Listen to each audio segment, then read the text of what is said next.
Hey, what's up, y'all, and welcome to the Foreclosure Fix Podcast, where our goal is to help 1 million homeowners successfully navigate foreclosure.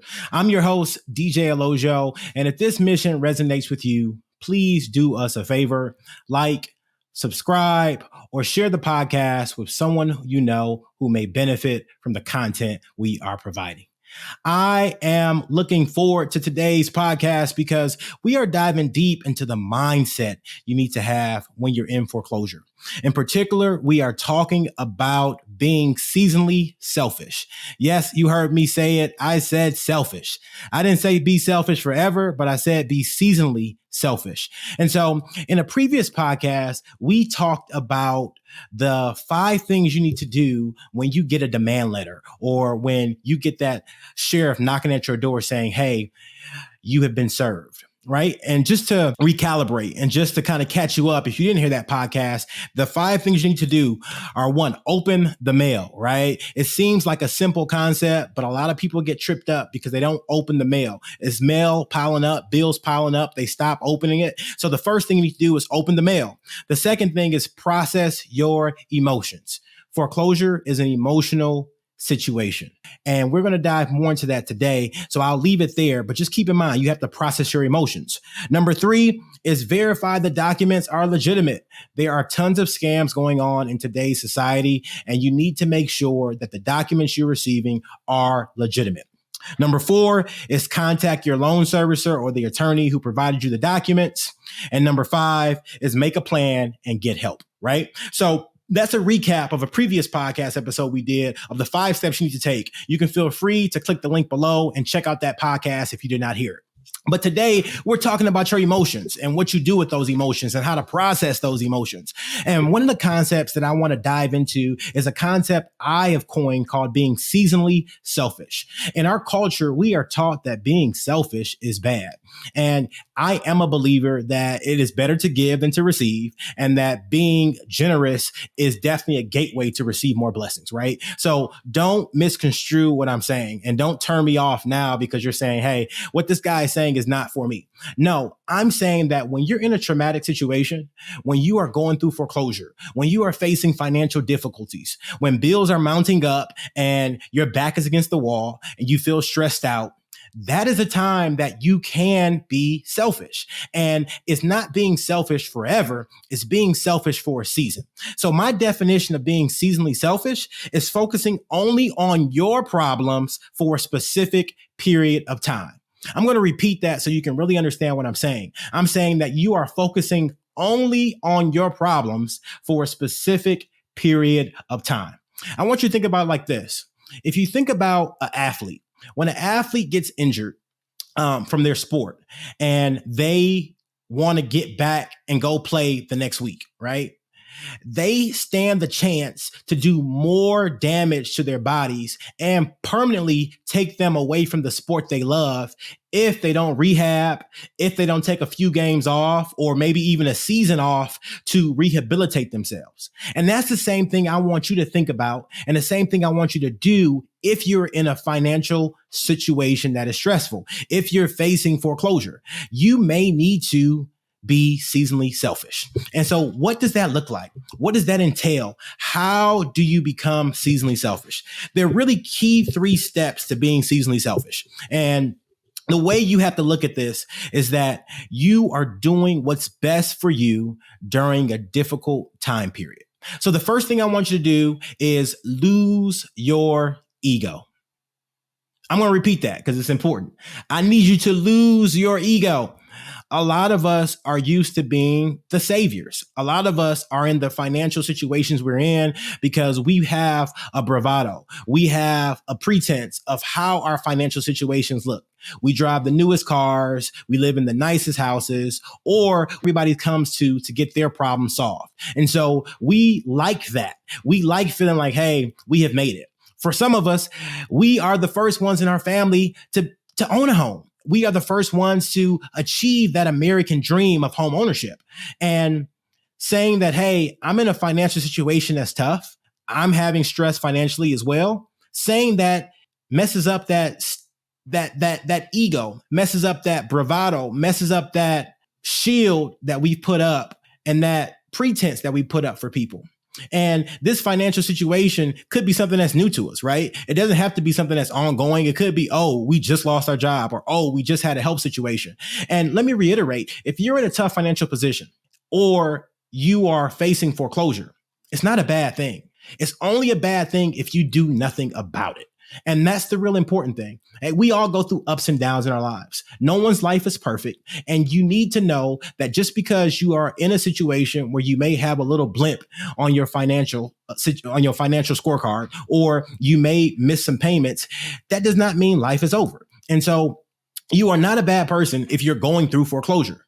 You are only going to jeopardize your life and your situation if you do nothing about it. And so being seasonally selfish starts with losing your ego. The next thing you need to do is worry about yourself first. Again, this is going to be very hard for some of us because we are used to being the ones who worry about everyone else. We are busy fixing other people's problems while our problems are mounting. In my experience in working with thousands of homeowners who have faced foreclosure, I have heard stories time and time again of people who have given their last to other people who have given out of their retirement account to help somebody else start a business, or to help their kid purchase their first home, or just to loan a friend or borrow a friend money, right? And so I have heard these stories of people who said, hey, I thought that business idea was going to be a great business idea. I really believed my buddy when he said that he would pay me back in 60, 90, 120 days, but they never got the money back. And now that person's gone. They're MIA. Poof, you can't find them. And so at the end of the day, you need to worry about yourself. Next thing is you need to learn to say no, right? That's going to be hard. Saying no is hard. When your friends are asking you, hey, do you want to go out to eat with us this evening? You're usually the one who's picking up the tab. You may have to say, no, I don't want to go out. I'm meeting at home. Or you may have to say no to that country club membership, or no to playing golf, or no to buying that new car.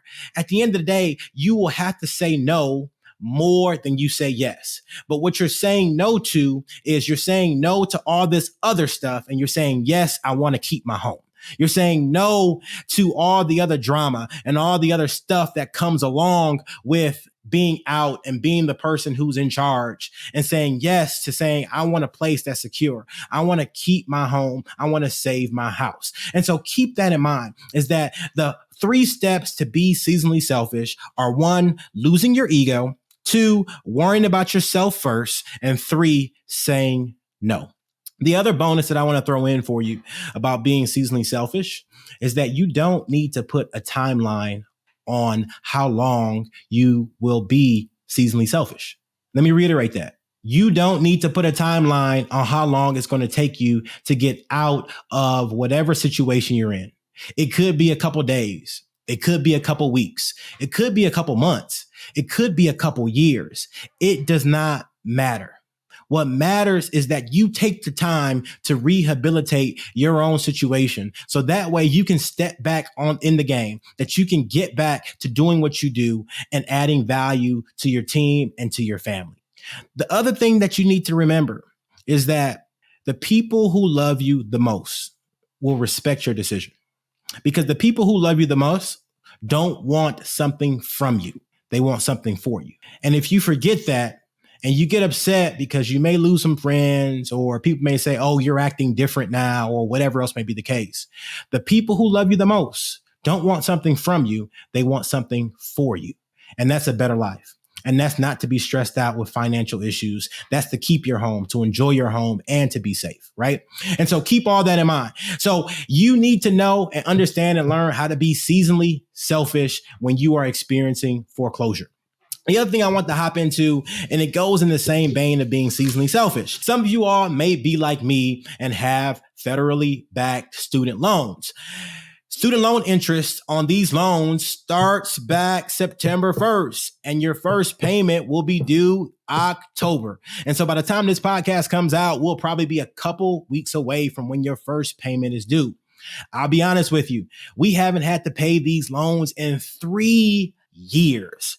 And I will say that it was a blessing. not having to pay those loans during the time of COVID was a blessing for me and my family because it allowed us to redistribute that money in other places where we felt it was more needed, like padding our savings.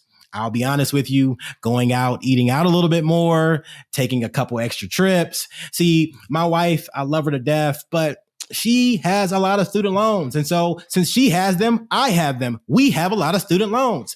And as part of that, we pay those. And our payment for student loans is over $2,000 a month, or maybe right at $2,000 a month between both our student loans. So we haven't had to pay probably about $1,200 of that $2,000 every month for the last 3 years. That is a lot of money every year that we have been saving and applying to different places. But with that comes lifestyle creep. And with that comes the ability to do other things with that money that is now due and payable. And so I really want you to keep that in mind, that if you're in a situation where you have utilized this forbearance program for your blessing and for your benefit, those payments are going to start coming in. And so what does that mean if you're already living paycheck to paycheck? What does that mean if you're already on the verge of foreclosure, right? That means that something's going to have to change, that you're going to have to reassess your budget. And so if you are in a situation where you know that once these student loan payments become active, you will have a financial shortfall every month, now is the time to start communicating with your loan servicer. Don't wait until December when you are trying to figure out how you buy Christmas presents and putting stuff on credit cards and things like that. You want to start having that conversation now. Don't wait. Call them up and say, hey, I know that I am going to be in a tough financial situation. What options are available? What things can we do? You want to be proactive instead of reactive in this situation. And so keep that in mind. Student loans are going to start coming out of your respective checking accounts next month.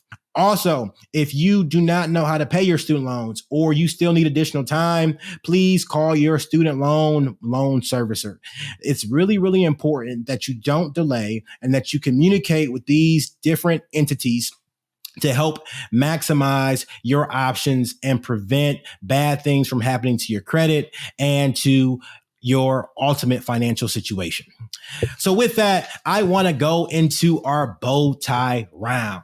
For those of you who are joining us for the first time, our bow tie round is when we get to tie one on with our presenter. And the B in bow tie round talks about your best advice for someone who is facing foreclosure.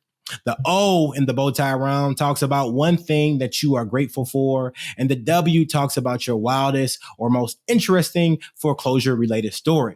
And so the B in the bow tie round today that I have for you all is to reassess your financial situation if you have student loans coming due. It is very important because those loans need to be paid, and they will impact your credit negatively if you do not pay them. So my best advice for you today is that if you have enjoyed the forbearance provided by our federal government and have not paid loans like me for the last 3 years, you need to definitely reassess your financial situation. Make sure that you have money in the account, or make sure that you create a game plan to be able to pay your student loans. The one thing I am grateful for right now is I am grateful for the Foreclosure Fix community. We are building a phenomenal community with people who are excited about our mission to help homeowners successfully navigate foreclosure.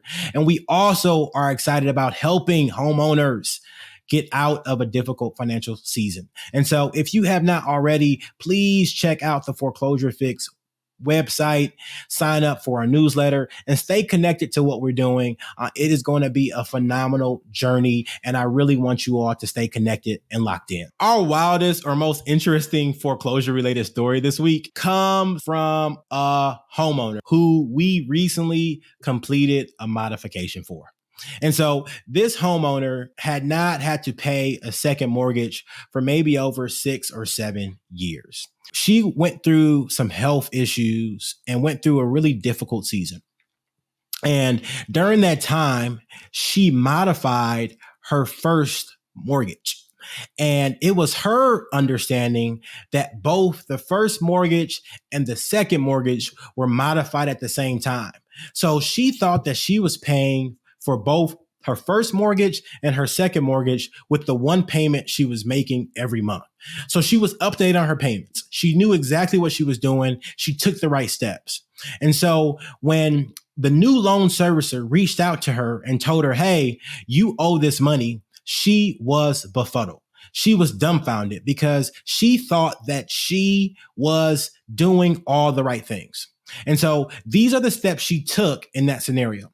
First, she communicated with the servicer to say, hey, I've received your letter. I received your communication, and I am going to look into this matter further. Right? So she took the right step. She opened her mail and she listened and she called her servicer. The next thing she did is that she hired her own attorney to give her advice on the situation. And that attorney told her that, yes, this is true, correct, and accurate information. And that when she thought she modified both her first mortgage and her second mortgage, that actually did not happen. That the modification she did was only on her first mortgage. And so she now had the confidence to know that this was something she had to address. This was a situation she had to deal with. Step 3, she called the loan servicer back and said, hey, what options do I have available? What can I do? I am someone who makes a limited income. I only can afford this much per month. Is there something we can do? I want to address this matter, right? And so the loan servicer sent her out some documentation for her to fill out that basically helped her explain her hardship, explain what happened, and provide proof of income. And so from there, she sent that back in a timely manner. And then the loan servicer gave her different modification options. And so she was able to choose between multiple different modification options that, one, met her budget, but then two, also allowed her to pay off the debt in a time frame that was reasonable for her circumstance. And so through taking these steps, she is now able to be in a situation where she is paying a reasonable payment on her second mortgage, still paying her first mortgage, and still being able to live without any fear of someone taking her house. And so that is my success story today, is because when you are in a situation where you get a mortgage or somebody calling you out the blue saying, hey, you owe this money, the thing you do not want to do is run away from it. And that story just illustrates the beneficial outcome you can have when you step up to the plate and you address the situation. You take the proper actions that we're telling you here at the Foreclosure Fix Podcast to do, and you get help. With that, I am excited to wrap another episode of the Foreclosure Fix Podcast. If this mission resonates with you to help 1 million homeowners successfully navigate foreclosure, please check us out at the foreclosurefixpodcast.com or share the information with someone who you think can benefit. Last thing, like, subscribe, and remind us that you are here. Share your questions with us. We want to help you. With that, I love you. God bless you. And I will see you next time on the Foreclosure Fix Podcast. The views and opinions on this podcast are for informational purposes only and should not be construed as legal advice. If you have a specific legal question, we highly recommend you contact a qualified legal professional.